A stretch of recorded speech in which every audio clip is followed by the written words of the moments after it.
and I decided to just catch the replay of all the trainings and partied at the pool. Oopsie poopsie. Needless to say, my business wasn't really changed at that event. And that's also to say that if this is your first summit and you're sitting in these seats right now, you're doing better than I did. But luckily, I came back the next year. I decided to take it more seriously, and I brought with me 2 coaches. One of them is no longer a coach on my team, and the other one was Emily. I can also remember that summit in 2014. My aunt actually picked us up from the airport, and she took us to the Luxor because we couldn't afford to stay at the MGM where everyone else was staying. In fact, we couldn't even afford taxis, so we found ourselves walking from event to event in 100-degree Las Vegas heat. We sat in the nosebleeds that year. I had a diamond lanyard around my neck, Emily was wearing an emerald, and we were watching down at all those amazing coaches and speakers from that stage who were slaying it, never thinking one day we'd be speaking from here. That night, Saturday night celebration, Lindsay Matway, who's now a friend of ours, she was awarded as top coach, and after the event was over, we actually waited in line to take pictures with her and her bestie, Brittany Leggett, who was also in the top 10 that year. And what's nuts is Emily and I were there, right? We were way up there, just no one knew who we were yet. And what's even crazier to think about is where in this room the next Lindsay and Brittany are, or the next Emily and Ashley. Because you're here too. You're just not up here yet. Why does that make me emotional? I know. So we look a whole lot different now than we did back in 2014, as you can see right there. In fact, every year that we come to this event, we look totally different. It's because our interests change, our hobbies change, just like you. And I can guarantee that who you are today is not who you'll be a year from now, and not even close to who you'll be 5 years from now. What I can say is that the more that Ashley and I have built our brand around us, the easier it has been to build our business. Over the course of my coaching career, there's been lots of times I've seen shifts in my business. Some for the worse, some for the better. But at the end of 2016, my business changed drastically when I had a post go viral. And contrary to what a lot of people think, the post going viral isn't what changed my business. Because I hate to tell you this, but more followers don't necessarily mean more customers. My business changed from that post because that day I heard a message loud and clear what my audience was after. The post was one about self-love, which is something I'd always felt passionate about, but I didn't always feel comfortable talking about. But the market will speak to you if you listen.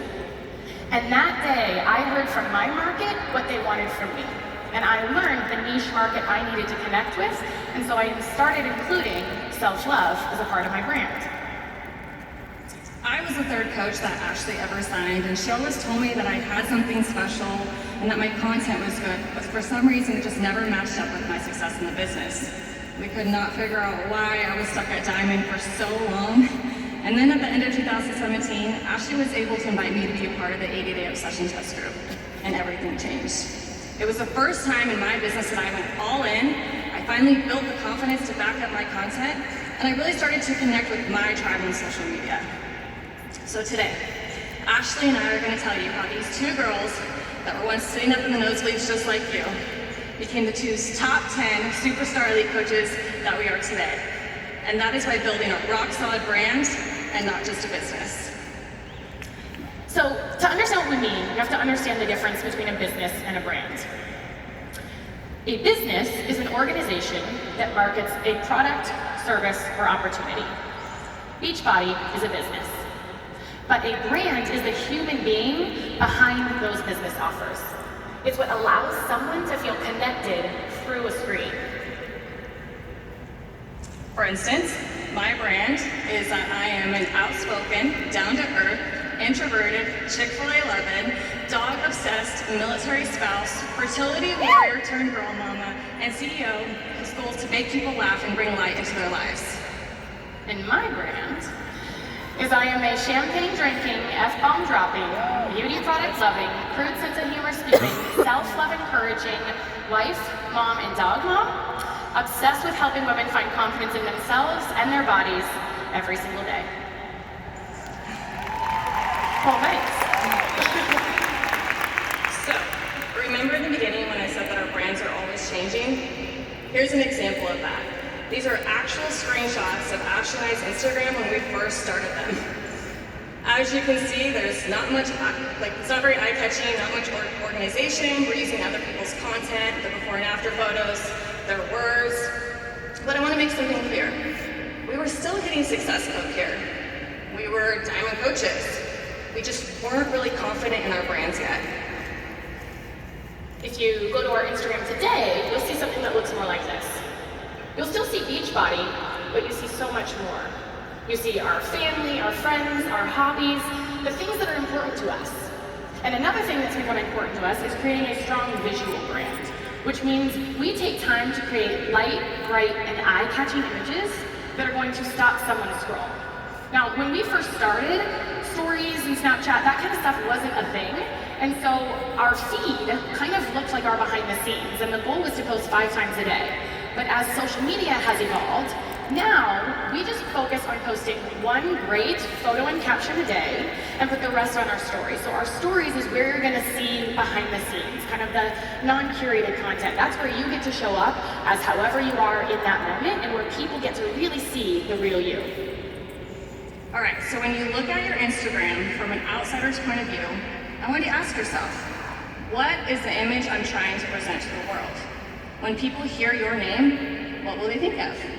I encourage my coaches to find their 5. Find 5 things that make you you, and stick to those when it comes to posting. Ashley always told me that Beachbody would be a big part of my life, but it would never be my whole life, so it's important to post stuff outside of that. I first heard this when I first started from my coach Danielle, and she said, come up with those 5 things, and it felt overwhelming to me. I didn't know what 5 things made me, or at least that made me interesting. But they don't have to be big things, you guys. They can be as small as you're obsessed with Target, or you love leopard print, or that you've got purple hair. And they can change as you change. Today, the 5 things that I tend to post the most about are that I am a mom, I'm a dog mom, I love to share beauty products and tips and just products in general. Obviously, I'm obsessed with this self-love movement, and of course, my love affair with champagne and margaritas, with just a sprinkle of fitness in there. And for me, over the years, I've had people follow me for a braid tutorial or because they like my dogs, only to find out later that I could help them with their fitness journey. I work really hard to gain their trust by giving them stuff outside of Beachbody, so when the time comes to invite them to a challenge group or to be a coach on my team, we've already built that trust. Okay, so be thinking about those 5 things that you want to start including as a part of your brand. Thinking about creating those scroll-stopping images. But we also want to share with you a few tips to think about when you're posting, right? Okay, so if you're, I forgot. Because the goal is to create fans and not just followers. So, if your social media is a movie of your life, you are the main actor, right? There's gonna be a supporting cast, there should be some kids and some pets, but it's mostly gonna be you. Don't be afraid to have an opinion. Evoke conversation, ask your followers questions, engage with them. That's how you're gonna start building that relationship. Of course, you wanna own your truth and let people into your world. All the big and little things that make you you. It's really important that you're adding value. So, especially if you're only doing that 1 post a day, I'm always thinking about how can I show up and serve my tribe today? What do I want them to get from this post? It's real easy to share your wins when you're rocking your workout, nailing your meal plan, but we also encourage you to share your struggles. You just want to do it in a way that spins it to win it, and I have an example of that I'll show you in a little bit. And finally, as tempting as it is, especially as a new coach, to try to market to everybody or think that the whole world is your customer, if you're talking to everyone, you're talking to no one. You don't need to be the right coach for everybody out there. You just need to be the right coach for 3 to 5 people a month, so focus on finding the other yous. Without fail, Ashley and I get asked at least twice a week from coaches on our team or other coaches in the company, how do I get more followers? And I can speak for both of us when I say that we've never used a third-party tool to gain followers, never used bots, never ran advertisements to gain followers, and honestly, never really been consistent about posting hashtags either. But what I can say is that we've been focusing on the people that are already there. All right, I want you to imagine you're gonna host a dinner party, and you invite all your favorite friends and family over to your house. All the people who already know, love, and trust you, when they come over, they're seated around your table, everyone's having fun, having a good time, the food is served, and they're waiting for you to sit down and join them. But instead of sitting at that table, you're running up and down the street, banging pots and pans, trying to get more people to come to your party. When if you just focused on serving those already there, your party would organically grow. Because they would talk about how good your food was and how warm your home was and how fun and funny and kind you were and all the things that made your dinner party great. So focus on serving those at your table. Focus on serving those followers already on your accounts, and more will eventually come. Have you ever heard of the phrase, facts sell and stories tell? Well, that could not be more true for this business. One way we build the trust and relationships with our followers is through storytelling. And I want you guys to remember something, that the point of a photo is to stop someone's scroll, but the point of a caption is to connect. Once you've stopped their scroll, the goal is to connect with them through your words. So before I post anything, I ask myself 3 questions every single day. How can I make someone laugh today? How can I make them feel what I'm feeling? Or how can I change the way they think about something? This helps me consistently post with a purpose. And so today, Ashley and I put together a couple of examples of how we took a simple caption and turned it into a storytelling caption to keep our readers reading and make them feel things. My example right here, what I could have said would have been quick and easy. I had a rough childhood growing up. I was in foster homes, and things weren't always easy, and life hasn't always been beautiful. Instead, I focused a little more time on it. I went more into detail because I really wanted my followers to be in that experience with me, and I wanted them to feel something with me. So I said this instead. I'll never forget sitting on the edge in my twin-size bed, in what was then my second foster home, wondering if I'd ever be lucky enough to have a family. The sheets were Little Mermaid, and to be honest, that's all that was on that bed, and that's all that was worth the memory. I remember first seeing that post, and I could picture Emily as a little girl sitting on her Little Mermaid sheets bed. And that's because storytelling provides powerful visualization. And sharing about these stories from your childhood or big events in your life are really powerful and impactful, but you can also storytell in your everyday life. And so I wanted to share with you an example of one I talked about recently. What I could have said was, date night tonight, we went out for dinner and ice cream. So thankful for our babysitter who let mom and dad sneak away. Which wouldn't have been lying, it would have been the truth, it just would have been the cookie cutter version of it. The truth was, and what I ended up sharing was, this year, one of our biggest goals is weekly date nights and getting back to us. Because the first year of parenthood is tough. Like, tough. At least it was for us. This summer was spent with lots of tough discussions and tears, wondering if we could survive what we were going through. And there were a few really brutal moments we didn't know if we were going to make it. And I ended this caption by sharing how we were getting through this tough season, how we were riding that ship. Remember how I shared you should share your struggles, but do it in a way that spins it to win it? So I didn't talk about our struggles until I had a way to spin it. But it's important to share those vulnerable moments, to share your tough seasons. Because the thing about tough seasons is every single person following you has a tough season of their own. And it might not be exactly what you're going through, but maybe they can relate in some way. And it's when you show up with that kind of vulnerability that you're going to build that trust and connection. Remember, it's through storytelling that people see the human side of you. It's what makes people feel things. And I really hope you guys saw the difference in the storytelling example and non-storytelling examples that we shared here.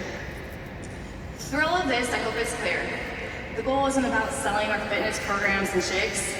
The goal is about selling a lifestyle. If you just talk about Beachbody and you're focused on Success Club and Elite and Commission, you're only appealing to the people that are in the market for what you're selling. Plus, you're thinking about what they can do for you. Instead, if you share your life, every bit of it, every little part of it, people are going to relate to you and they're going to trust you. But when the time comes, they will join you. So a business believes that they always have the right to sell. Like Beachbody, they're always selling to us. Right? That's basically what this event is. It's celebrating the last year, and it's getting us pumped for what's coming over the next. And after this event's over, they're going to continue selling to us, and they can do that. We're here for it, and they're a business. But for us, if all we ever did was sell, it becomes white noise and it falls on deaf ears. So of course, we want you to talk about Beachbody. Share your transformations, your challenge groups, Shakeology, Energize, share those things. But talk about all the other things that make you interesting, the things that make you you. We have to share more than we sell, because sharing is how we connect. People think that our job is to make everyone love Beachbody, but Ashley and I couldn't disagree with that more. We think our job is to become the best version of ourselves and inspire everyone around us to do the same. We don't put the pressure on Beachbody. Instead, we put the pressure on ourselves. Being our best selves and being a light for people. Because honestly, there's people out there. They're waiting in the dark, they're looking for a light, they're looking for answers, and they're looking for a solution. And our goal is to show up every single day and show people that this can be their solution too. I'm guessing that almost everyone in this room was waiting in the darkness at some point until they saw their coach shining their light. And so shine your light. And maybe people will take you up on it, or maybe they won't, but either way, I get messages from people weekly thanking me for making an impact in their life. Because of me, they joined the gym. Because of me, they're pursuing their passion. Because of me, they finally got in a photo with their kids instead of hiding behind the camera. Those are all little ways that I'm helping people live their best lives that don't put a dollar in my paycheck, but those are all still wins. And when they're ready to join the system I have, if they are, I'll be here. Success Club and rank advancement, those things are important. Those little goals are gonna add up to you achieving the big goals. But don't forget that our main goal as coaches is to help people achieve their goals to lead healthy, fulfilling lives. Whether or not them achieving their goals helps you achieve yours. When I first realized how much sharing my life impacted my customers' decision to join me, was when I started using forums to track my customers. In this forum, I would ask, why do you want me to be your coach? 9 times out of 10, the answers were something like, I just had a baby too. Or I've dealt with infertility and I can relate. Or I just love your dog, Miss Goose. It became clear to me that people wanted to join me, not because I was a better coach than anyone out there necessarily, but because they could relate to me. So today I put together a few examples of things I share outside of Beachbody and outside of fitness to keep people around and them interested. This first photo might look like just a typical selfie, but I have people come to me, for a braid tutorial or to find out what curling iron I use. The second photo is a picture of me with my baby, my dogs, and relating to new moms and people that are equally obsessed with their dogs. And the third photo is evident that my husband's in the military, so it's helping me relate to other military spouses out there. And a couple things that my followers relate to me on are balance is super important to me, so sometimes I'm eating salads, but a lot of times you'll find me having wings and beer. I'm a mom to that sweet little girl, and as I've said, I'm a huge proponent of self-love, so I share my self-love journey, encouraging other women to get started on theirs. Don't forget what Ashley said in the beginning. Your value isn't what you are selling, it's the fact that you are the one selling it. This business isn't about likes or success over ranks or elite. It's about getting clear on who you are, the legacy you want to leave, and the impact you want to make. At Summit in 2014, we had no idea who we were. In fact, no one did. This is a picture of us. I was Ashley's guest at the Success Club party. Like I said, no one knew who we were. But we knew we had to keep showing up because that was what we were told from day one. Fast forward to now, Summit 2019, we're moms, we've got babies, we're balancing babies in business. We know who we are and who we want to help. This business has been incredibly rewarding for both of us, and it will be for you. But that doesn't mean it's always easy. As you start building your brand, you might run into some sticky stuff. It doesn't feel so good. Maybe people aren't gonna like what you're putting out there. You're gonna find some haters. People are gonna judge you. Maybe you'll even start to second guess yourself, get discouraged and question whether you should be a coach or if you have a story to tell. But hear us when we say that people that are not your fans are not your people. You do have a story to tell, and you belong here. So don't think about what they want. Think about what you want for yourself, for your life, and for your family. And work on selling that. Sell your dreams, your hopes, your community, your achievements, all of that. Because we can promise that if you do, you will also sell a whole lot of Beachbody. Thank you.